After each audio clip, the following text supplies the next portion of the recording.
अगर मैंगो का पौधा ग्रो करने के बाद हमेशा आपका पौधा खराब होकर मर जाता है तो ये वीडियो आपके लिए बहुत ही ज़्यादा इम्पोर्टेंट होने वाला है, क्योंकि इस वीडियो में मैं आपका ये प्रॉब्लम हमेशा हमेशा के लिए सॉल्व करने वाला हूँ। इस वीडियो में हम बात करेंगे आप घर पर पॉट में मैंगो के पौधे को किस तरीके से ग्रो कर सकते हैं और आपके पौधे से ढेर सारे फल पा सकते हैं। इसके बारे में इस वीडियो को अंत तक जरूर देखिएगा। हेलो फ्रेंड्स, मेरा नाम है शुरुजीत और आप देख रहे हैं आपका अपने यूट्यूब चैनल मिशन गार्डनिंग। तो चलिए वीडियो को शुरू करते हैं।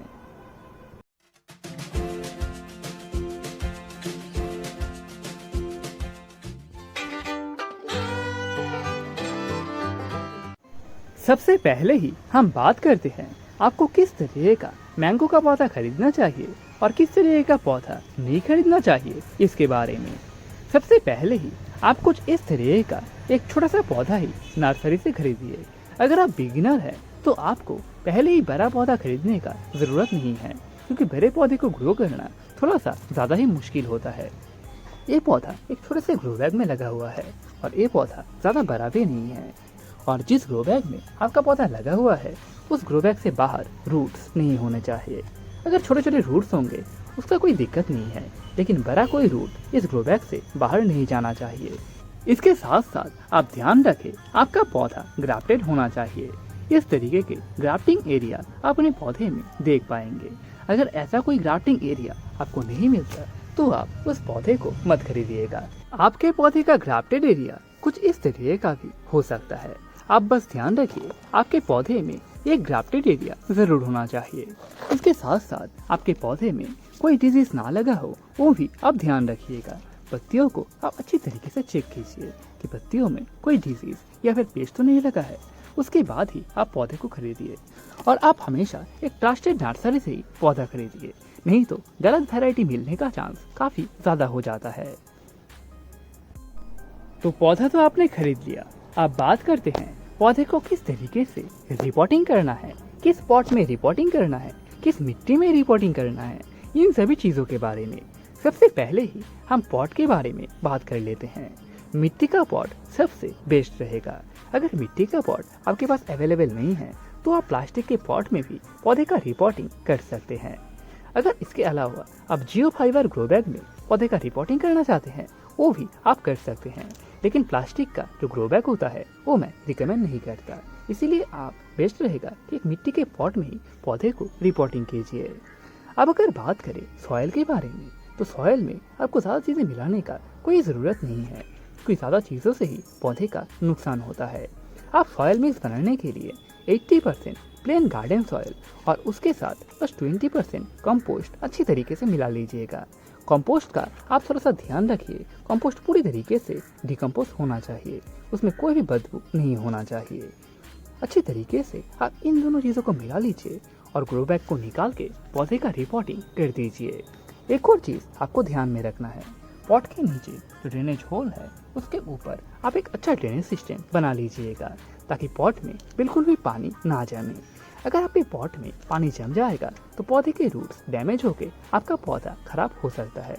इसीलिए पौधे ग्रो करने से पहले आप हमेशा एक अच्छा ड्रेनेज सिस्टम जरूर पॉट के नीचे बना लीजिएगा। अब अगर बात करें रिपोर्टिंग करने के बाद पौधे को कहाँ पर ग्रो करना है, तो आप आपके पौधे को सबसे पहले 7 से 8 दिन एक सेमी शेड जगह पर रख दीजिए, जहाँ पर पौधे को डायरेक्ट सनलाइट ना मिले। उसके बाद अपने पौधे को फुल सनलाइट में ग्रो कीजिए। आपको बहुत ही अच्छा रिजल्ट देखने को मिलेगा। आप देखेंगे आपके पौधे में नए नए शूट्स आ रहे हैं और आपका पौधा भी धीरे धीरे बुशी हो रहा है। पौधे को ग्रो करने के 2 से 3 महीने बाद से आपको रेगुलरली मिक्स फर्टिलाइजर आपके पौधे में अप्लाई करना होगा। ऑर्गेनिक मिक्स फर्टिलाइजर मैं एक ही बनाता हूँ, जो कि मैं अपने सभी पौधों में इस्तेमाल करता हूँ। इसके बारे में डिटेल वीडियो पहले ही मैंने चैनल पर बना रखा है। उस वीडियो को यहाँ पर ऐड करके मैं वीडियो को और लंबा नहीं करना चाहता, इसीलिए इस वीडियो के एंड में मैं उसका लिंक दे दूंगा। आप चाहे तो उस वीडियो को देख सकते हैं। उस ऑर्गेनिक मिक्स फर्टिलाइजर को आप हमेशा 1.5 से 2 महीने के गैप में आपके पौधे में इस्तेमाल कीजिए। पौधे की मिट्टी में आप थोड़ा सा गुड़ाई कीजिए, उस फर्टिलाइजर को 1.5 से 2 मुट्ठी अच्छी तरीके से छिड़क दीजिए और मिट्टी के साथ मिला के पानी दे दीजिए। इस तरीके से आप 1.5 से 2 महीने में एक बार उस फर्टिलाइजर को आपके पौधे में अप्लाई कर सकते हैं। इसके अलावा एक और फर्टिलाइजर मैं आपको रिकमेंड करूंगा और वो है माइक्रोन्यूट्रिएंट।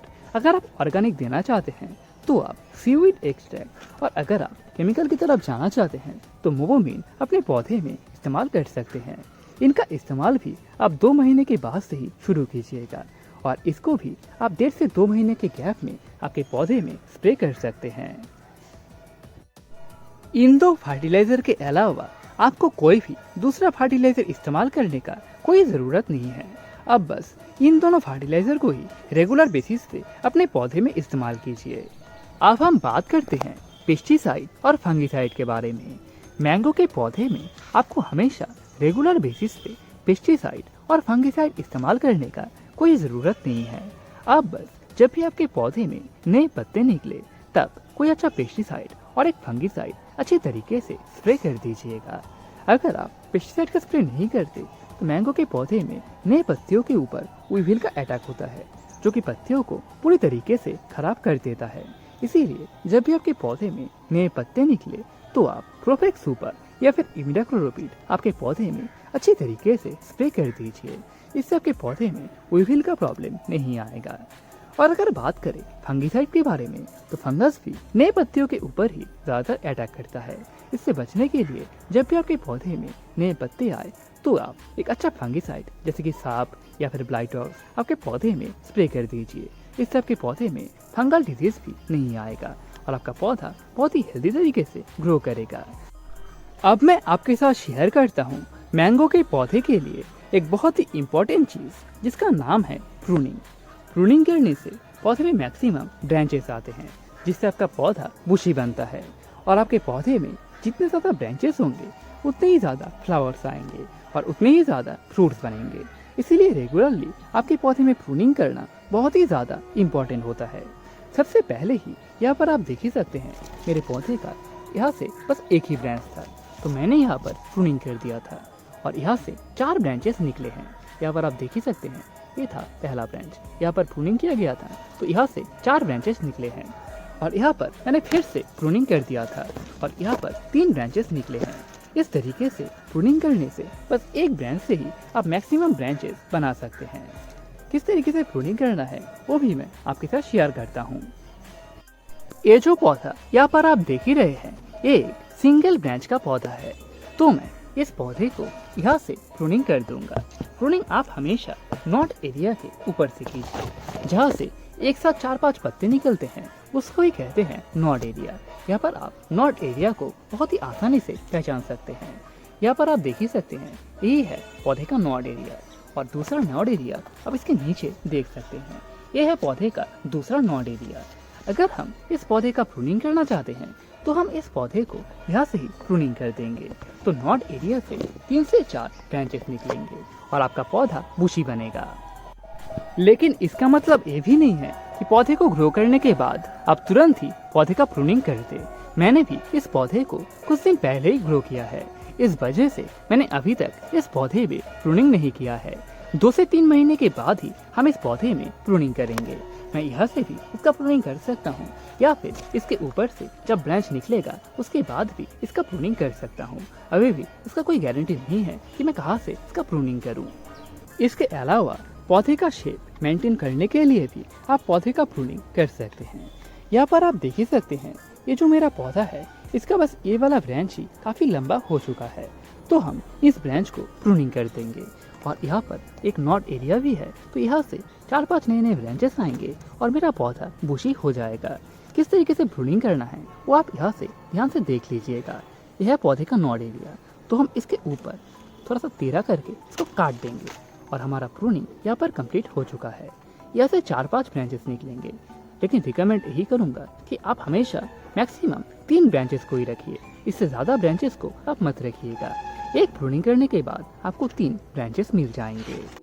एक और चीज़ आपको ध्यान रखना है, प्रूनिंग करने के बाद आप हमेशा एक अच्छा फंगिसाइड उस कटे हुए पार्ट में लगा दीजिए।